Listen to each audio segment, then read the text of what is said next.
So here we go then. We are back with another discussion. I guess a one-sided discussion till you guys hear what I have to say and then talk about it in the comments. Talking about pay to win or MMOs in general, I guess. And this comes from a thread I seen. It's a week old now. If Throne and Liberty is pay to win, WoW is 2 times pay to win. And we're going to go through why does this individual feel this way, as well as what pay to win is, what most people see it as, and what I think the real issues are, and where, you know, pay for win and pay for convenience and things like that sort of intersect, and which one's more nefarious for the genre and people's entertainment and things like that. So this is mainly for certain groups of people who seem to be really focused on pay to win aspects but ignore it when it appears in their favorites. At least in Throne and Liberty, even if you buy full tier 2 gear, you still have to level said gear and gems through actually playing the game. You actually have to spend time grinding to get those up. Compared to WoW, where you can just sit back and relax thanks to boosting communities delivering you easy max power gear. Guild Wars 2 is even easier though. You can just buy gold and buy them from the trade post. So, right, this is very clearly explaining what they think constitutes pay to win. And I'm not going to disagree that WoW's pay to win, because I think I've been pretty clear that you do have to call out the big industry favorites and things like that when they do what is essentially almost the same thing. You can call WoW pay to win as much as you can call any of the Eastern MMOs pay to win. The issue lies in how the pay to win impacts the game and how people interact with that game without paying, if that makes sense. So what a lot of people talk about, and what I've said for years now, is worse than pay to win is pay for convenience, because that's just usually a straight sort of, we're going to take a feature here, we're going to take a mechanic, we're going to take a certain aspect of our game, and we're going to specifically design it to be worse so that we can then sell you a solution, and then we're going to say, oh, it's convenient for you, with the implication there being if we've made something purchasable that's convenient, the implication being that they specifically made it inconvenient in the first place. So everyone gets inconvenienced, you spend money to have a normal experience that's better than everybody else. I always think that's going to be worse than just buying gear. And I know some people might disagree with that, but the way that I see games in general is that if you are like hyper competitive in a game, then you're probably going to get the best gear anyway, right? You might be a little bit slower than some people, but if you're at the top end of skill, in a lot of games, let's use Black Desert Online, for example. It has like a large PvP fan base and things like that. You can have the best game. You can swipe hundreds of thousands of dollars and buy the best gear in BDO, but somebody else who plays 16 hours a day and is just better at the game than you, which they're always going to be because they have lots of time and you don't because you have lots of money instead, they are going to just smash you anyway because they're simply better at the game than you. And that kind of makes like buying gear and pay to win and things like that seem trivial in a sense, because at that point, if the entire game is kind of getting the gear grind right, you're just paying to skip the game. It would be akin to, you know, buying a pass that you buy The Last of Us and you buy something in the shop that skips you to the end credits of the game. You're just skipping the game. In a game like World of Warcraft, where it's story for some people, I guess, and then it's the vertical gear progression grind and doing and overcoming the encounters and things like that. If you buy gear, you are directly skipping the game. Do some people do it? Yeah, sure. But does it matter that they do? No, because at that point, if they have the best gear, they're not really in the places that you're in, right? Like if somebody buys like a boost in Heroic Raid or whatever, they're going to get so quickly found out in your Mythic Raid that they'll never be in your guild. They'll be gone immediately. They probably wouldn't even make it to a trial in a Mythic Raiding guild and things like that. So it impacts nobody that these people buy it. As opposed to pay for convenience that impacts everybody as a baseline. Because if you use, again, using Throne of Liberty as an example right now is kind of redundant, because nobody really knows what the launch state cash shop is going to be like, where it's going to be in 3 to 6 months, a year down the line and things like that. They just know that right now people are kind of arguing purely to make their choice of playing or liking the game seem more reasonable to other people for whatever reason. I don't know why.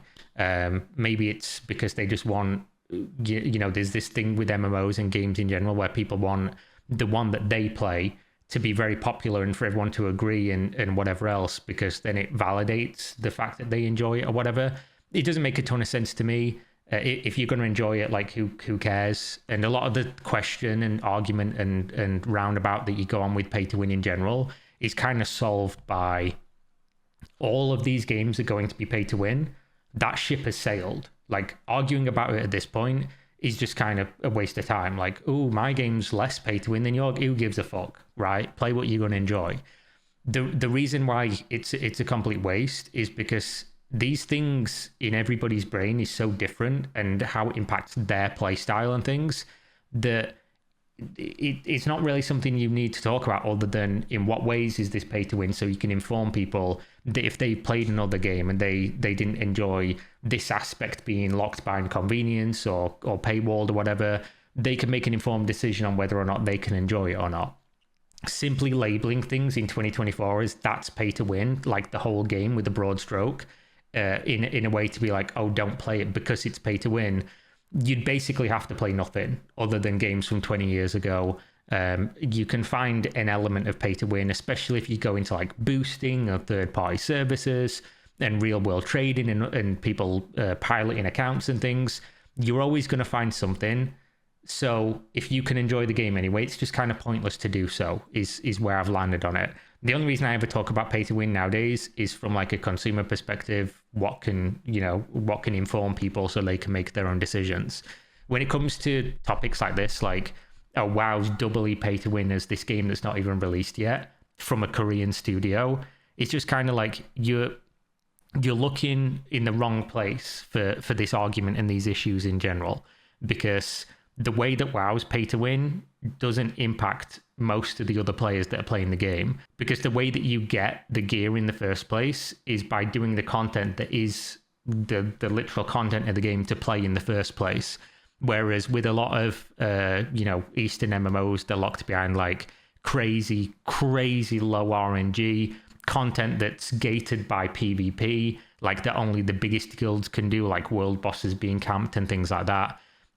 Or grinds that take fucking months or years without swiping for currencies or resources and things, or making certain parts of the grind easier, or RNG systems and loot box and gacha and things.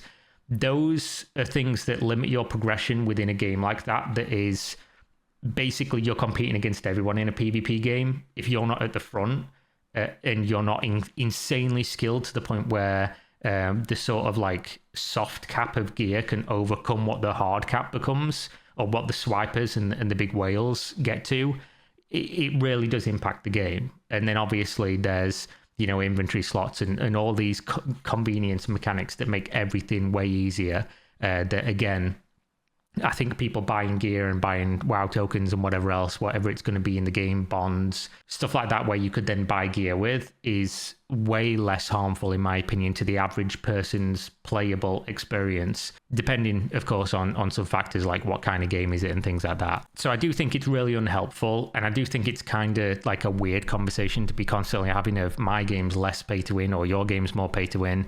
It's just like, who cares, right? It doesn't really make any difference. So there's a comment here. I'm not saying that it isn't by definition paying to win, but that's not what we use the term pay to win for in the gaming world. Practically every single game in existence is pay to win if you consider boosting pay to win. Not wrong. Pay me $20, I'll go kill Ender Dragon for you. So Minecraft's pay to win. Obviously, the argument for this is people always say like, oh, third-party services and real-world trading and grey market or whatever else doesn't count, because I guess it's accessible to less people because less people are willing to do it. The company doesn't do it, so they don't offer those services, so it's not the game being pay to win. It's just people engaging in pay to win activity. But at the end of the day, other than it impacting less people, like less people doing it, it's still the same thing for the game, right? Just to a lesser extent. So where you stand on that, like it doesn't really matter. it exists. It always has done. Pay me $20, I'll place the flags in the right spots. Now Minesweeper's pay to win.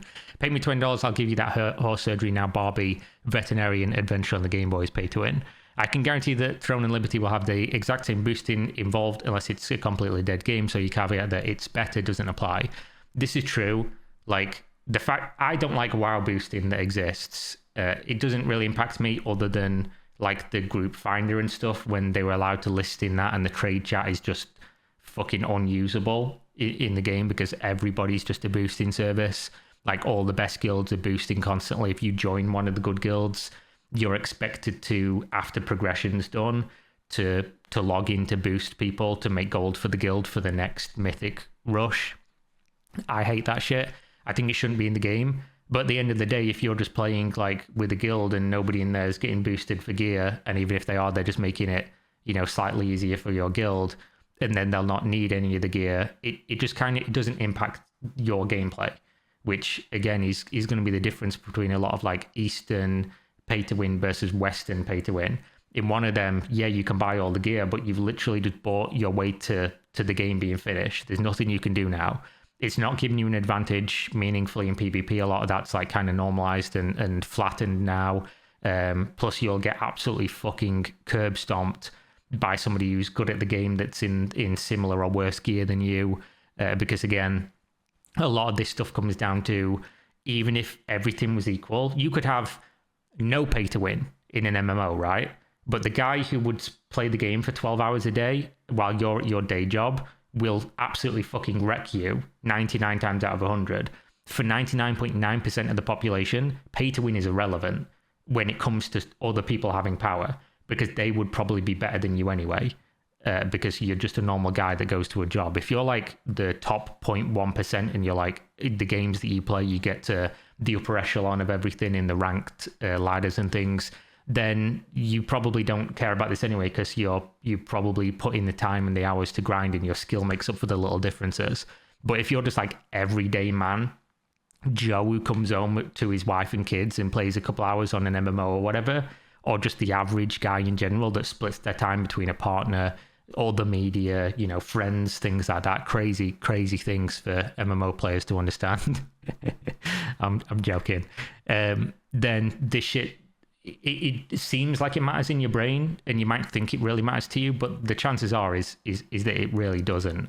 What does matter is that when the game is artificially limited for you, which is the main difference between Eastern and Western MMOs usually, there's way less convenience aspects in Western games than there are Eastern games. I think this is fairly true. I know some people are really going to disagree with me on a bunch of stuff I just said, but I just think this is what makes the most sense to me after playing these games for decades and following it very closely and having this conversation over and over and over again and making this same video about pay to win in MMOs, about individual aspects of it and things like that.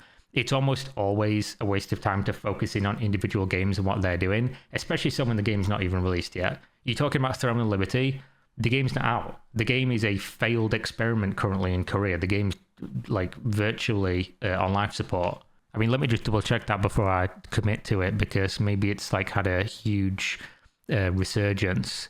Throne and Liberty is currently the 50th, the last place most played game in Korean PC cafes, PC banks.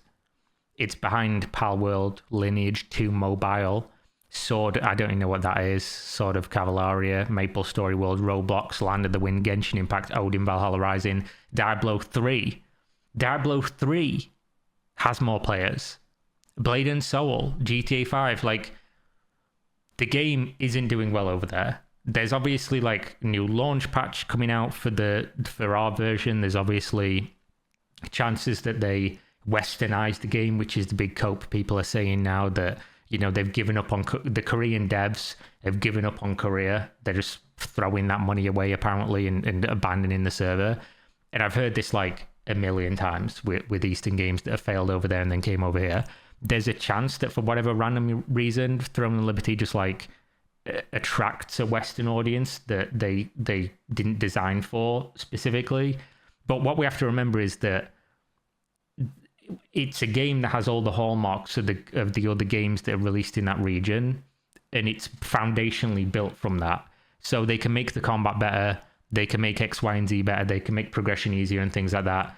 But it is built atop a foundation of what they think Korean people enjoy, which is quite different when you look at what's the most popular games over there over the entire course of history to what is the most popular games over here. So do I think it's going to like do amazingly, and is it worthwhile having this conversation focusing in on Throne of Liberty? No, but we are again in that cycle of like new games trash, it's Korean, nobody should play it, to we've got to the point now where people are arguing that actually the pay to win's not too bad, when in reality it never is the thing that should stop you playing a game, unless it's a mobile game, almost certainly, because a lot of these games, the pay to win impacts everybody so differently that there's no way to even tell like what you think is too far. As well as I've said this a million times, a game that's good enough, people will accept almost anything. Like you could have to sign a contract for a 99 out of 100 game that's just the best game ever made, where the contract says somebody will come to your house at 4 o'clock in the morning every day and wake you up by stamping on your testicles. And if it's a 99 out of 100, most people are going to sign that contract and be like, worth. So it doesn't seem to matter. I don't think pay to win is going to kill the game. I don't think it's even something that really needs to be discussed at this point. What needs to be discussed is why is it failed so badly over there, and why would it be any differently over here? And I don't even think that's that important for most people who have a disposable income, who are probably going to buy the early access of this game, play it for 1 or 2 months, and then probably quit forever, which is the cycle of mediocre MMOs. It's just what people do. So that's exactly what I'll almost certainly be doing. And that's kind of where I'm at with Throne of Liberty and pay to win in general. Will the pay to win stop me playing the game? No, it would have to be really, really egregious, like convenient stuff. I don't give a fuck with how I play games, bro, whether or not some dude in Slovakia or some guy in America or whoever it's going to be has better gear than me faster. I probably never see them. And if I do, easier for me to cope with my mediocre skills and say, oh, he's just a swiper, he's just pay to win, and then move on with my life. And if it's that big of a deal, it is what it is. I played Black Desert Online for a long time, and that's a massively pay to win and pay for convenience game. And the game's still fun for how I play it. And it's the same for a lot of people. So yeah, I feel like I'd be repeating myself at this point. So we might as well go over a couple more comments and then move on. And by move on, I mean end the video.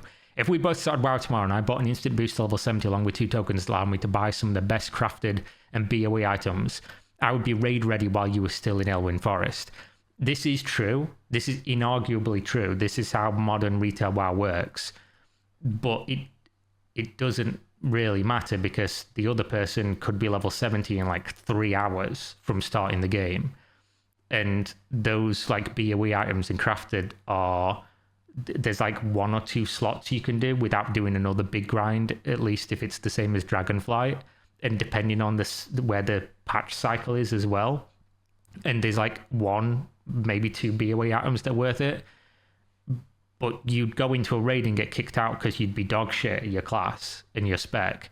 So it wouldn't change anything unless you're talking about like a player who plays all the time and is good at the game and knows what they're doing, and you're both that, but you both start at the same time and one buys a boost and stuff. You're saving like literally like 8 to 12 hours of playtime. That's not the same as like saving months or years, or literally never being able to do something as efficiently as somebody who buys like a $35 cash up item like in BDO. They're not even the same thing remotely. So while this is objectively true, it's deceptive in the way that it doesn't play out in the same way at all. You could make a fair point that the money invested doesn't put me at an advantage against established players yet, but it gives me a monumental advantage over anyone else who started at a similar point to me. It wouldn't, because you'd still be dog shit. You'd probably, if you're talking new player, you'd be worse. I'll make this argument all day and people might disagree with me, but even me, as somebody who's played WoW since 2000 and like since basically the original game came out, like the week of the game release, Was it 2004? My brain's fucked. I played the game for that long. Not only that, I played the game at a very high level in both PvP and PvE for over a decade. Like since the very beginning, I didn't play like a crazy amount in vanilla because I was a child. In Burning Crusade, I was in like a top 50 Europe guild. I did all the raids. I was on the game every fucking day. I've done like pre-nerf some of the hardest bosses in the game when they were like heroic before Mythic came out and things like that. I've always been, you know, at the top couple percent of the game is what I'm trying to say. And even now, if I boost a class I've never played to level 70 or whatever the current boost is, and then log into it, I am a useless fucking moron on that class. Like, I actually find it considerably worse to boost and have to read a guide with a bunch of skills. I don't know what their icon is. I don't know what the skill says or what it does. And I have to read something that's telling me like, oh, to play this class efficiently and do good DPS or healing or tanking, you have to press this one, this one, this one. And you need to, you know, line all these things up and do X, Y, and Z. And I don't know what any of this stuff looks like. I don't know how the class plays. If you level a class up from 1 to 70, it's quite fast, but you get skills like one at a time every couple levels or whatever, to the point where you at least kind of know where you're at. If you take somebody who's never played WoW before, who boosts to 70, and somebody who plays from 1 to 70 and has never played WoW before, I can almost guarantee, I would bet a fucking house on it, that the guy who leveled the class is not behind the guy who boosted. I'd say that they'd be ahead because they'd know how to play the fucking game. Now, that guy could spend that leveling time sat there hitting dummies or whatever else, or, you know, paying for private coaching or whatever.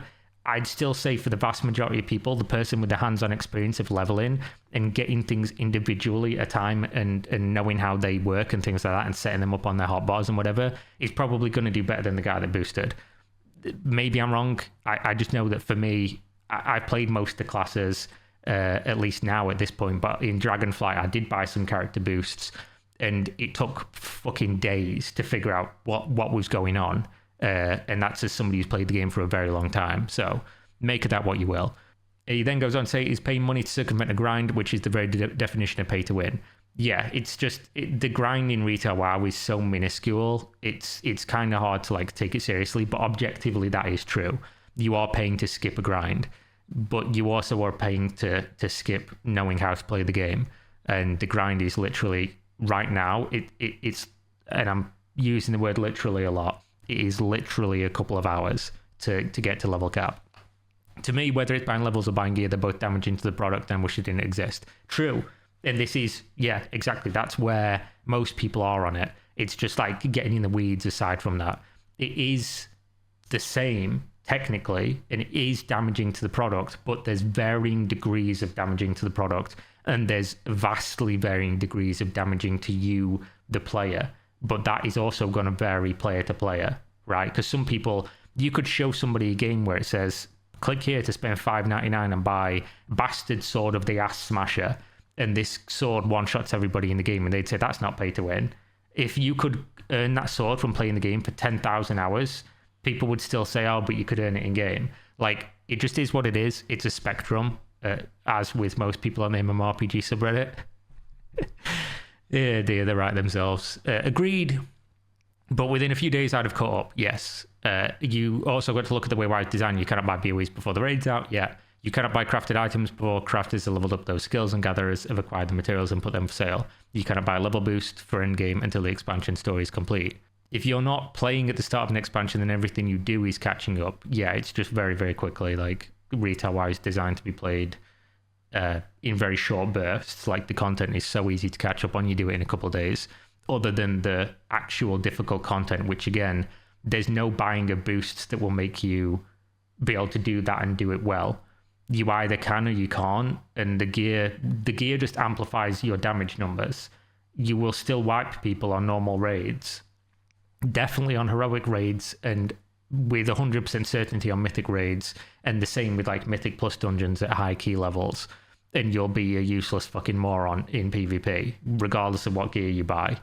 So if you're buying to skip gear, it's so easy to get gear in WoW, and that's kind of, again, once you've got all the gear and you've done the encounters, there's nothing left to do in the game other than like collection stuff, which you can't really buy as a pay to win aspect.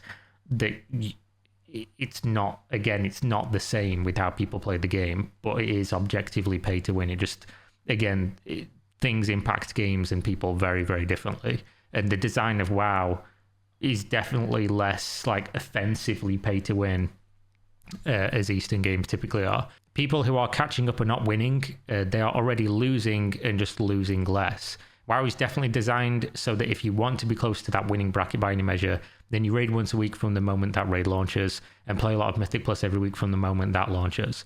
I think that anytime there's an economy in an MMO, you have to be very careful with the definition of pay to win. Is it pay to win for me to buy a fish from my friend for 10 silver so I can use my cooking skill to make one fish jerky and increase my stats? I've arguably paid for power, but in practice it's just a part of a healthy MMO and what makes them tick.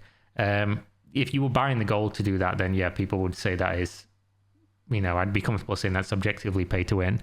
But at the same time, like, how much did it impact anything? Which is why it's a bit more of a nuanced discussion than just it's pay to win, game over, never play, it's the worst shit ever. I don't think we need to keep hammering this one home. I think we've gone on for 26 minutes too long, but there we have it. I have nothing to show you other than my limp penis. That guy died the other day, didn't he? Fucking ripped to a legend. This is democracy manifest. You know what I'm talking about. But I am going to say, buy Gamer Subs. You can go to the link in the video description. Great company. They've been really supportive of me while I'm doing the move and everything. And they've sent me loads of new flavors of waifu juice, which is what I'm going to lovingly refer to it as from now on. And you can buy that as well at the link in the video description. And I get a kickback. You get a discount. I get a kickback. How fucking awesome is that? And they don't even have to pay me because they're just great. They just only pay me if you buy stuff. So there we go. And aside from that, check out the main channel videos. They're going to be coming out consistently again. Videos on here is going to come out consistently again. And hopefully we're going to change the content style on both channels a little bit once, I'm settled into this place and I have my recording room done, which is probably going to be in a couple months. So it is what it is. Until then, we're going to be putting out React content, discussion videos like this, and whatever else. So if you want something to be talked about, it doesn't matter what it is: crypto, scams, random influencer nonsense, which we know there's lots of, games, MMOs, things like that. You can send me a Discord DM, whatever it's going to be. But there we go. Thanks for watching. See you next time. Peace.